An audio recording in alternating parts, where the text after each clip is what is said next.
Shalom saudara sekalian, kita bertemu kembali di dalam Building the Christian Mind. Saudara, topik kita hari ini adalah tentang menjadi orang benar di hadapan Allah.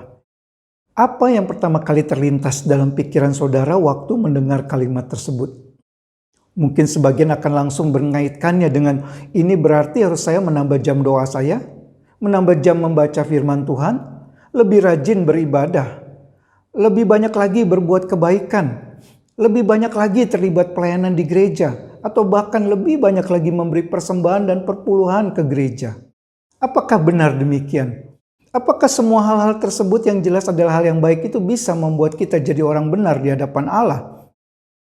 Ini pertanyaan yang perlu sama-sama kita pikirkan dan kita bahas dalam waktu yang singkat ini. Kita akan melihat apa yang dikatakan Alkitab tentang hal ini. Ada dua bagian yang dengan sangat jelas bisa jadi referensi untuk kita belajar apa artinya menjadi orang benar di hadapan Allah. Yang pertama adalah tulisan Paulus dalam Roma pasal 3 sampai pasal yang kelima. Saudara bisa baca di dalam bagian tersebut, Paulus dengan gamblang menjelaskan bagaimana kita bisa menjadi orang benar di hadapan Allah. Dalam pasal yang ketiga ayat 23 sampai 24, Paulus mengatakan bahwa karena semua orang telah berbuat dosa dan telah kehilangan kemuliaan Allah, dan oleh kasih karunia telah dibenarkan dengan cuma-cuma karena penebusan dalam Kristus Yesus. Lalu di dalam pasal yang kelima, Paulus katakan lagi, sama seperti oleh karena ketidaktaatan satu orang, semua orang telah menjadi orang berdosa, demikian pula oleh ketaatan satu orang, semua orang menjadi orang benar. Siapa yang dimaksud dengan orang yang tidak taat di sini? Adam. Siapa yang taat di sini? Kristus. Karena Adam tidak taat, maka kita semua yang adalah keturunan dari Adam ikut berdosa bersama-sama dengan Adam. Walaupun kita tidak ada di Taman Eden saat itu. Dan karena Kristus taat, maka kita semua yang percaya kepada Kristus bisa menjadi orang yang benar di hadapan Allah. Lalu bagian yang kedua, Paulus menulis dalam Galatia 2 ayat 16 sampai dengan 21.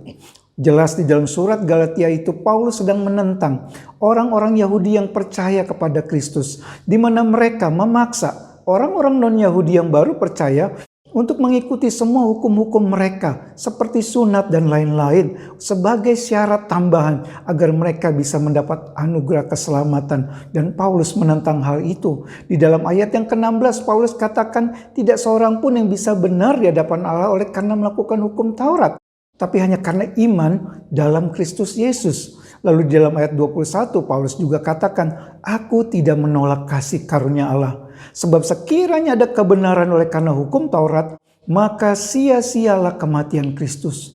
Paulus bukan menggunakan bahasa hiperbola. Dia sedang menunjukkan bahwa kalau kita berpikir kita bisa benar di hadapan Allah dengan perbuatan kita, maka tidak ada gunanya Kristus mati di atas kayu salib. Ini ada satu bahasa dan dengan jelas, dengan kuat Paulus gunakan untuk mengajarkan kepada kita semua, jangan pernah kita berpikir bahwa kita bisa benar di hadapan Allah oleh karena perbuatan baik kita.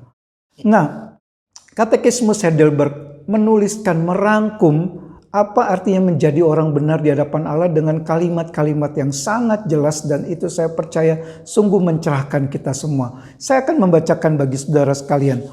Demikian dikatakan pertanyaan dari Katekismus Heidelberg. Bagaimanakah saudara benar di hadapan Allah? Jawabannya, hanya oleh iman yang sejati kepada Yesus Kristus. Hati nuraniku memang mempersalahkan aku karena aku berbuat dosa berat terhadap segala hukum Allah dan tidak ada yang kutaati. Dan karena aku masih tetap cenderung pada segala macam kejahatan, namun Allah tanpa jasa apapun dari pihakku, semata-mata berdasarkan rahmat, memberikan kepadaku anugerah ini. Pelaksanaan pelunasan oleh Kristus, kebenarannya dan kesuciannya yang sempurna dianggap sebagai milikku. Seolah-olah aku belum pernah dihinggapi dosa atau berbuat dosa. Bahkan seolah-olah aku sendirilah yang mengerjakan segala ketaatan yang dikerjakan oleh Kristus untukku, asal saja anugerah itu kuterima dengan hati yang percaya. Luar biasa. dirangkum oleh Katekismus Heidelberg apa artinya kita menjadi orang benar di hadapan Allah. Dan dari rangkuman itu ada 3 prinsip utama yang bisa kita pegang terkait dengan pembenaran ini. Yang pertama, kita dapat menjadi orang benar di hadapan Allah hanya oleh karena anugerah melalui iman kepada Kristus semata. Ingat, hanya iman semata, bukan iman plus perbuatan baik, juga bukan hasil perbuatan baik kita. Ini adalah esensi yang paling penting dari kekristenan yang harus saudara pegang dengan kuat. Yang kedua, bahwa pembenaran itu hanya bisa kita peroleh melalui karya substitusi atau penggantian Kristus bagi kita. Apa artinya? Paulus katakan bahwa Kristus menebus kita dari kutuk hukum Taurat dengan jalan menjadi kutuk karena kita.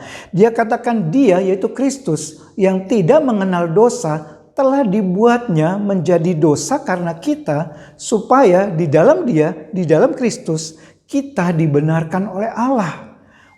Artinya, saudara sekalian, seluruh murka Allah atas dosa kita telah ditimpakan Allah kepada Kristus.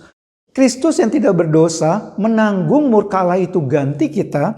Sehingga setiap kita yang percaya kepada Kristus, maka kebenaran dan kesucian Kristus yang sempurna itu dianggap Allah atau diperhitungkan Allah seperti itu adalah kebenaran kita. Sehingga kita pun dianggap Allah sebagai orang yang benar, walaupun dalam realita kita masih bisa hidup berbuat dosa dalam dunia yang sekarang ini. Itu prinsip yang kedua. Prinsip yang ketiga adalah pembenaran itu tidak memiliki tingkatan.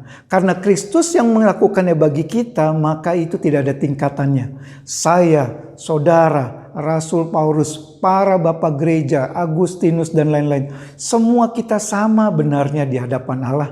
Tidak ada yang lebih rendah, tidak ada yang lebih tinggi. Jadi ini berbeda dengan pengudusan atau kehidupan rohani. Kalau kita bicara kehidupan rohani, tiap orang Kristen berbeda-beda. Ada yang lebih rohani dari satu dengan yang lain. Tapi waktu kita bicara pembenaran, itu tidak ada tingkatan. Semua kita yang ada di dalam Kristus bisa yakin dengan sepenuhnya bahwa kita adalah orang yang telah dibenarkan oleh Allah. Terlepas apakah kita itu masih bayi secara rohani atau sudah dewasa rohani, baru percaya kepada Kristus atau sudah puluhan tahun percaya kepada Kristus. Semua yang ada dalam Kristus itu dianggap sebagai orang benar di hadapan Allah. Nah, saudara sekalian, Martin Luther mengatakan demikian. Doktrin pembenaran adalah doktrin yang menentukan jatuh bangunnya gereja. Doktrin ini adalah doktrin yang melahirkan, menumbuhkan, membangun, memelihara, dan melindungi gereja. Tanpa doktrin ini, gereja Tuhan tidak dapat bertahan hidup bahkan hanya untuk 1 jam pun. Ini bukan doktrin milik dari Martin Luther, juga bukan doktrin milik dari para bapak gereja, juga bukan doktrin milik satu denominasi gereja tertentu, tapi doktrin ini adalah doktrin bagi semua orang Kristen tanpa terkecuali. Mengapa? Karena memang inilah yang diajarkan oleh Alkitab. Sehingga jika orang Kristen menolak doktrin ini, maka dia bukan menolak Martin Luther atau para bapak gereja, tapi menolak pembenaran yang jelas-jelas diajarkan dalam Alkitab. Namun ironisnya saudara sekalian, masih banyak orang Kristen yang menolak doktrin ini. Bahkan ada gereja yang dengan gigih juga mengajarkan jemaatnya untuk menolak doktrin ini dengan berbagai argumentasi serta doktrin-doktrin lain yang telah digariskan oleh para bapak gereja. Saudara sekalian, doktrin pembenaran hanya karena oleh iman ini memiliki implikasi yang sangat luas. Baik bagi saudara yang menerimanya, yang mempercayainya, maupun bagi saudara yang menolaknya, yang tidak mempercayainya. Bagi mereka yang menerima doktrin ini, yang percaya bahwa kita hanya bisa dibenarkan Allah oleh karena iman, maka kita memiliki satu jaminan, kepastian keselamatan yang jelas-jelas memang hanya ada di dalam kekristenan. Dan kita bisa memiliki sukacita dan damai sejahtera surgawi yang diberikan Allah kepada kita. Karena kita tahu kita adalah orang yang telah dibenarkan oleh Allah.